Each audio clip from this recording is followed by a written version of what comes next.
નમસ્કાર મિત્રો, સ્વાગત છે તમારું આપણી આ યુટ્યુબ ચેનલમાં જેનું નામ છે ગુજરાતી જીકેની જમાવટ।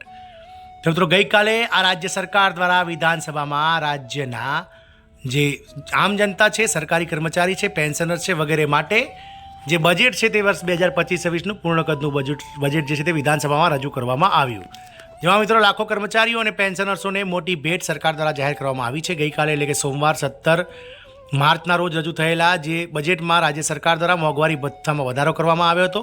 સાથે જ મિત્રો બાકી રહેલું જે ડીએ એરિયસ છે, ડીઆર એરિયસ છે તે પણ ચૂકવવાને લઈ અને મિત્રો જાહેરાત થઈ છે। તદુપરાંત મિત્રો સૌથી મહત્વની વાત કે આ રાજ્ય સરકાર દ્વારા ઘણા લાંબા સમયથી રાજ્યના હજારો આંગણવાડી કાર્યકર, તેડાગર બહેનો તેમજ આશા વર્કર બહેનો વગેરેના માનદ વેતનમાં જે છે તે મિત્રો વધારો જાહેર કરવામાં આવ્યો છે। જાણી વિડીયોમાં વિગતવાર કે કઈ રાજ્ય સરકાર દ્વારા સરકારી કર્મચારીઓની સાથે મિત્રો આંગણવાડી કાર્યકરો માનદ વેતનમાં વધારો કરવામાં આવે છે તેને લઈને વિડીયોમાં વિગતવાર ચર્ચા કરીએ। તો વિડીયોના અંત સુધી આ બન્યા રહો। જો આપ અમારી ચેનલમાં નવા હોય તો અમારી ચેનલમાં તમે લાઇક, શેર અને સબસ્ક્રાઇબ કરી બાજુમાં રહેલું બેલ આઇકોન દબાવી ઓલ નોટિફિકેશન ઓન કરો, જેથી કરીને ચેનલ પર મૂકવામાં આવતા ભરતીઓના નોટિફિકેશન, ભરતીઓના પરિણામ, જીકેના વિડીયોઝ તેમજ સરકારી કર્મચારી પેન્શનર્સ યોજનાઓને લગતા પરિપત્રો તમને અમારા ચેનલના માધ્યમથી સરળતાથી ઉપલબ્ધ થઈ જાય। તો મિત્રો અત્યારે હાલ અલગ અલગ જે રાજ્યો છે તેમાં વિધાનસભામાં બજેટ સત્ર ચાલી રહ્યા છે, જેમાં મિત્રો હિમાચલ પ્રદેશની વાત કરીએ તો ગઈકાલે સોમવારે હિમાચલ પ્રદેશ વિધાનસભામાં મુખ્યમંત્રી સુખવિન્દરસિંહ સુખુએ નાણાકીય વર્ષ 2025-26 માટેનું બજેટ રજૂ કર્યું હતું, જેમાં ખેડૂતો, યુવાનો અને મહિલાઓને મોટી ભેટ આપવામાં આવી હતી। આમાં કર્મચારીઓ અને પેન્શનર્સોને ભેટ આપતી વખતે તેમણે મોંઘવારી ભથ્થામાં વધારો કરવાની અને જે મોંઘવારી ભથ્થાની બાકી જે એરિયસ રકમ છે તે આપવાની પણ જાહેરાત કરી હતી। તો હિમાચલ પ્રદેશના સુખવિન્દરસિંહ સુખુ સરકારે તેના કાર્યકાળનું ત્રીજું બજેટ રજૂ કર્યું છે। કુલ બજેટ 58,514 કરોડ રૂપિયાનું હતું, જે ગયા વર્ષ કરતાં 70 કરોડ રૂપિયા વધુ હતું। આ બજેટમાં મુખ્યમંત્રીએ કર્મચારી પેન્શનરો, આંગણવાડી કાર્યકરો, આઉટસોર્સ કર્મચારીઓ અને મજૂરોને ભેટ આપી છે। બજેટમાં રાજ્યના કર્મચારીઓને 3% દરે મોંઘવારી ભથ્થું આપવાની જાહેરાત કરવામાં આવી છે। નવા દરો 15 મે 2025થી અમલમાં આવશે। નિવૃત્ત કર્મચારીઓ માટે જાહેરાત કરતી વખતે સુખુસિંહ સરકારે જણાવ્યું હતું મુખ્યમંત્રીએ કે પ્રથમ તબક્કામાં 15 મેથી 70 થી 75 વર્ષની વયના પેન્શનરોના બાકી પગાર ચૂકવવામાં આવશે। વર્ગ 4 થી વર્ગ 1ના કર્મચારીઓ અને અધિકારીઓના બાકી લેણા તબક્કાવાર રીતે મુક્ત કરવામાં આવશે। આનાથી 1,75,000 કામદારોને ફાયદો થશે। વેતન અને મહેનતાણામાં પણ વધારો કરવામાં આવે છે। બજેટમાં મનરેગા કામદારોના દૈનિક વેતનમાં 20 રૂપિયાનો વધારો જાહેર કરવામાં આવે છે। હવે કામદારોને દૈનિક વેતન 320 રૂપિયા મળશે।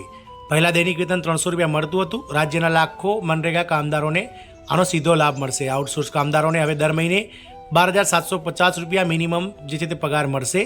તદુપરાંત આંગણવાડી કાર્યકરોને 10,000 રૂપિયા, મિની આંગણવાડી કાર્યકરોને 7,300 રૂપિયા, સહાયકોને 9,800 રૂપિયા અને આશા વર્કર અને બહેનોને 9,800 રૂપિયા, સાથે જ મિત્રો એડીએમ કાર્યકરોને 5,000 રૂપિયા, વોટર કેરિયર્સને 5,500 રૂપિયા અને વોટર ગાર્ડ્સને 5600 રૂપિયા પ્રતિ માસ જે છે તે વેતન આપવામાં આવશે। આમ મિત્રો કાર્યકરોની વાત કરીએ તો કાર્યકરોને 7,300 રૂપિયા જે છે તે મિની આંગણવાડી કાર્યકરો, સહાયકોને 9,800 રૂપિયા અને આંગણવાડી કાર્યકર બહેનોને 10,000 રૂપિયા મિનિમમ વેતન કરી આપવામાં આવ્યું છે।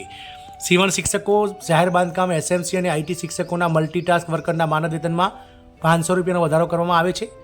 પંચાયત ચોકીદારને 8,500 રૂપિયા, મહેસૂલ નંબરદારને 4,500 રૂપિયા દર મહિને, આઉટસોર્સ ઓપરેશન થિયેટર કામદારોને 17,820 રૂપિયા દર મહિને અને આઉટસોર્સ રેડિયોલોજિસ્ટને 25,000 રૂપિયા દર મહિને ચૂકવવામાં આવશે।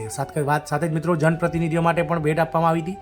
તો સુખવિન્દરસિંહ સુક્કુ સરકારે પંચાયત રાજ પ્રતિનિધિઓના માનદ વેતનમાં વધારો કર્યો છે। જિલ્લા પરિષદના ચેરમેન અને ઉપાધ્યક્ષના માસિક વેતનમાં રૂપિયા 1,000 અને સભ્યના માનદ વેતનમાં રૂપિયા 500નો વધારો કરવામાં આવ્યો છે। પંચાયત સમિતિના ચેરમેન અને ઉપાધ્યક્ષના માનદ વેતનમાં રૂપિયા 600 અને સભ્યના માનદ વેતનમાં રૂપિયા 300નો વધારો કરવામાં આવે છે। જિલ્લા પરિષદના પ્રમુખને હવે 25,000 રૂપિયા, ઉપપ્રમુખને 19,000 રૂપિયા અને સભ્યોને 8,300 રૂપિયા દર મહિને પગાર મળશે। પંચાયત સમિતિના ચેરમેનને રૂપિયા 12,000, ઉપાધ્યક્ષને 9,000 રૂપિયા, પંચાયત પ્રધાનને રૂપિયા 7,500 રૂપિયા, ઉપાધ્યક્ષને 5,100 રૂપિયા અને વોર્ડ સભ્યને 1,050 રૂપિયા પ્રતિ મીટિંગ મળશે। આ મિત્રો સુખુસિંહ સરકાર દ્વારા જે છે તે ગઈકાલે પોતાના કર્મચારીઓ માટે રાજ્યના અને આઉટસોર્સ કર્મચારી તેમજ માનદ વેતન મેળવતા કર્મચારીઓ માટે પોતાના સરકારની તિજોરી ખોલવામાં આવી છે અને સરકાર દ્વારા હિમાચલ પ્રદેશમાં જે છે તે મિત્રો આંગણવાડી કાર્યકરો, આશા વર્કર બહેનો તેમજ મિત્રો આઉટસોર્સ કર્મચારી અને વિવિધ જે મનરેગા અંતર્ગત જે કામદારો છે તેમના માનદ વેતનમાં ગઈકાલે વિધાનસભામાં રજૂ થયેલા બજેટમાં વધારો જાહેર કરવામાં આવ્યો છે। આનાથી શીખ લઈ અને રાજ્ય સરકારો પણ પોતાના આવા લાખો કામદારો માટે વેતન વધારે છે કે નહીં તો સમય બતાવશે। જય હિન્દ, અસ્તુ।